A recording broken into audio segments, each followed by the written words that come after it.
Well, guys, we're going to be talking about Joe Biden's Health and Human Services Administration because the Biden administration is definitely pushing cultural Marxism. Now, if you guys actually have watched my past couple of videos here on this channel, these communist organizations are actually supporting Hamas. And it is these transgenders in these communist organizations that are at the forefront. Cultural Marxism is in the federal government. Now, Joe Biden, I don't know what happened to this man. Because if you actually listen to Joe Biden from 15 years ago versus now, I mean, this guy has been driven further and further and further to the left. That was a time when Joe Biden did not believe in gay marriage. He's pretty clear. The video clip is out there. He was adamant. It is a done deal. It is settled. But the Marxists have driven Joe Biden into becoming a Marxist. This man is all about identity politics now. He actually had these transgenders on the grounds of the White House, and they were actually taking off their shirts. They actually got banned because I believe Joe Biden caught a lot of heat for that. The identity politics Olympics, man, is disgusting.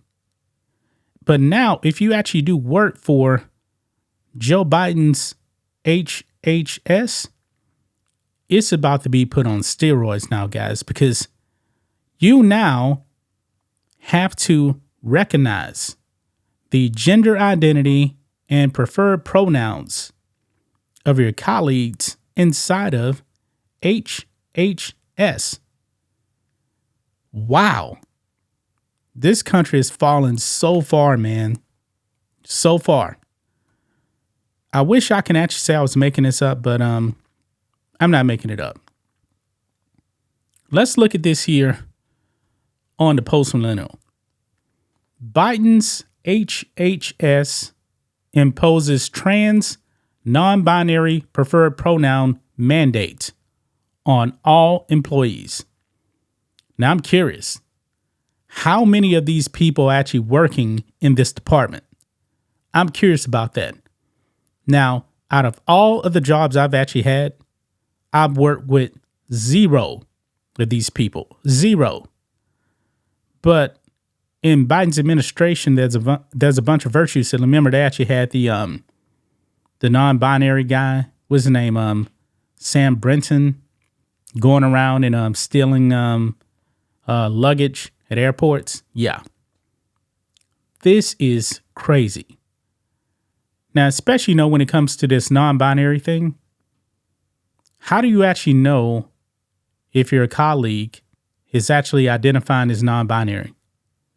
That really doesn't mean anything. Those are the kind of people that want to be called they.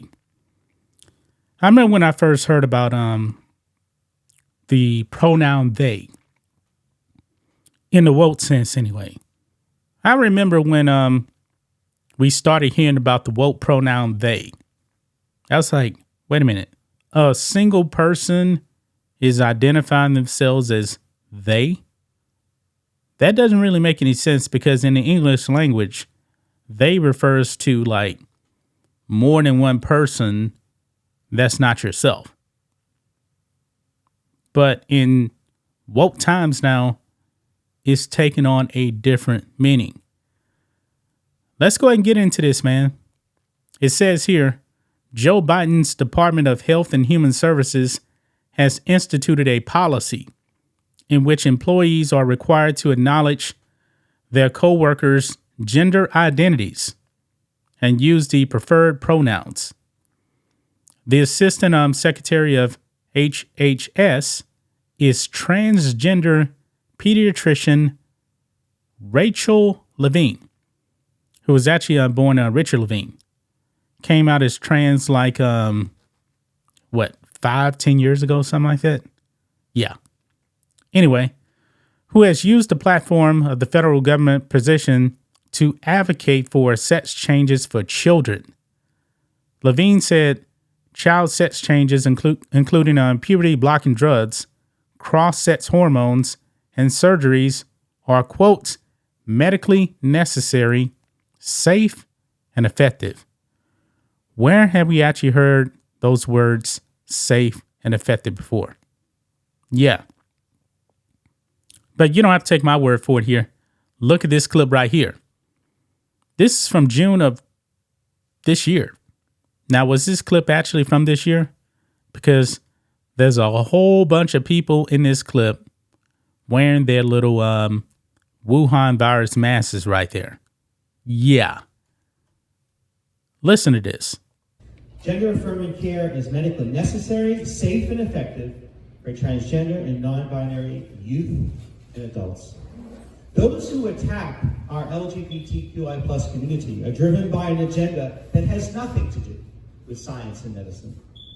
These are politically and ideologically motivated attacks, again, on trans youth, and they are contrary to the overwhelming science and evidence. So we all have to stand up. We have to stand up and advocate and take a stand on behalf of those who are being harmed in many states across the country. Wow. Amazing. Amazing, man. These people are evil. These people are evil. And I'm wondering, was it really Joe Biden that made the call for this? For hiring these kind of people that want to sterilize your children? Look at this here. An email sent out by HHS, obtained and posted by the Heritage Foundation's Roger Severino, shows the streamlined guidance from HHS. The subject line of the email reads, quote, HHS Gender Non-Discrimination and Inclusion Policy. Happy National Coming Out Day, the email begins, acknowledging one of the dozens of specialized days on the annual calendar, specifically set aside for the recognition of the LGBTQIA+ community. What? You can kind of see it right here. Actually, if I go over here, click on it, go to X, then we can really kind of see it right here. Yeah, right there. That is the email right there. Wow. It goes on, though. It says, quote, when individuals bring their whole selves to work, all of us in HHS thrive. We want to ensure that HHS continues to be welcoming, supportive environment where all employees feel safe and seen, including transgender and non-binary employees, it reads. Today, the email continues. We are proud to announce a new HHS Gender Identity, Non-Discrimination, and Inclusion Guidance that outlines employees' rights and protections related to gender identity. This policy outlines the protections in place when employees undergo workplace changes, such as legal name changes, and provides workplace procedures safeguarding gender all employees, gender expressions. It reads, though part of the screenshot is cut off. Wow. Wow. Quote, this policy also provides department level coordination from EEO procedures across HHS. It calls for a streamlined ability to update names in HHS IT systems, outlines how transgender employees change their names in the official records, the guidance that makes clear that all employees should be addressed by the names and pronouns they use to describe themselves, clarifying that employees can wear clothing and use restrooms in accordance with their gender identity. So not even by sex. What? That is crazy. HHS shares a video message from Andrea Palm, Deputy Secretary at HHS, and from Levine in honor of National Coming Out Day, designated as October 11th. White House Press Secretary Karine Jean-Pierre also has honored the day in the past, treating the White House press corps to the story of her own coming out as a lesbian. Yeah, that's the only reason why Karine Jean-Pierre even got that job. It's mainly because she's a part of the alphabet community. I mean, this is just crazy, man. Is this the video right here? Let's see if this is the video here. Hello, HHS. I'm Andrea Palm, Deputy Secretary here at the U.S. Department of Health and Human Services. HHS is proud of the richness and diversity of our workforce.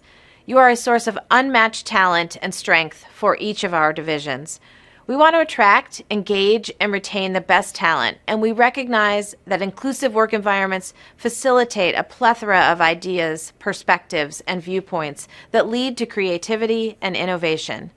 Today, HHS is announcing a new gender identity, non-discrimination, and inclusion guidance to ensure that our colleagues are able to show up every day as their whole selves. I want to say clearly to every one of you, who you are and who you know yourself to be is valid. We want you to be your authentic self every day, regardless of your gender identity, sexual orientation, race, ethnicity, religion, or disability status. We want to make sure that HHS continues to be a welcoming, supportive environment where all employees feel safe coming to work. When individuals bring their whole selves to work, all of us at HHS thrive.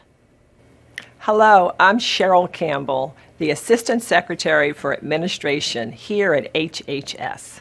At HHS, we firmly believe that every member of our agency deserves to be treated with respect and dignity, regardless of gender identity. Today, we are proud to announce a new policy that clearly outlines the rights and protections for transgender and non-binary employees across the department. The HHS Gender Identity, Non-Discrimination and Inclusion Guidance sets forth essential protections related to gender identity, emphasizing the principles of fairness, equity, and inclusion in all aspects of our work. See, equity, communism. This is why the world's laughing at us, man. This is why we're not respected on the world stage. They're concerned about this stuff. We are committed to a welcoming and supportive environment for all transgender and non-binary employees. The policy provides department-level coordination for EEO protections across HHS, outlining the protections when employees undergo workplace changes, such as legal name changes, and provides workplace procedures that safeguard gender expressions. More specifically, it calls for a streamlined ability to update names in HHS IT systems and outlines how transgender employees can change their names in their official records. It also makes clear that all employees should be addressed by the names and pronouns they use to describe themselves. It clarifies that employees can wear clothing and use restrooms per their gender identity. For uniformed officers in the United States Public Health Service, please also follow all Commissioned Corps policies. Thank you for being so dedicated to making HHS a place everyone can thrive. Together, we will continue to build a workplace culture that respects and values each member of our diverse team. When Trump gets back in office, all these people need to be fired. All of them. We indeed strive toward this goal every day. Hello, I am Admiral Rachel Levine, she, her pronouns, and I serve as the Assistant Secretary for Health. As an out and proud transgender woman in a senior leadership position at HHS, I want to extend my greetings for a happy National Coming Out Day. And I want to thank the Deputy Secretary and the ASA for their support and leadership to ensure that all HHS employees, including transgender and non-binary employees, have the equal protections in the workplace that they need and deserve. The Gender Identity, Non-Discrimination and Inclusion Guidance is very important, and all supervisors and managers are responsible for helping to ensure it is fully implemented across all of the optives and stafftives. Every one of us can play a role in creating a welcoming workplace. Every one of you can make a difference in improving the feelings of inclusion for your coworkers. Thank you for helping make HHS such a welcoming and affirming workplace. Wow. Yeah. This is the Joe Biden administration in a nutshell. This sums up Beijing Biden's administration in a nutshell. This country is getting destroyed, not from the outside, but from the inside. Cultural Marxists have taken over. And now they don't even know what a man is or woman is. Now they want you to use preferred pronouns. It has gotten out of control, guys. It has really, really gotten out of control. This is scary. This is scary. That's just my thoughts on this. What do you guys think of this? Black and White Network fans, let us know what you think about all this in the comments. Make sure to subscribe to the channel. And we'll catch you next time.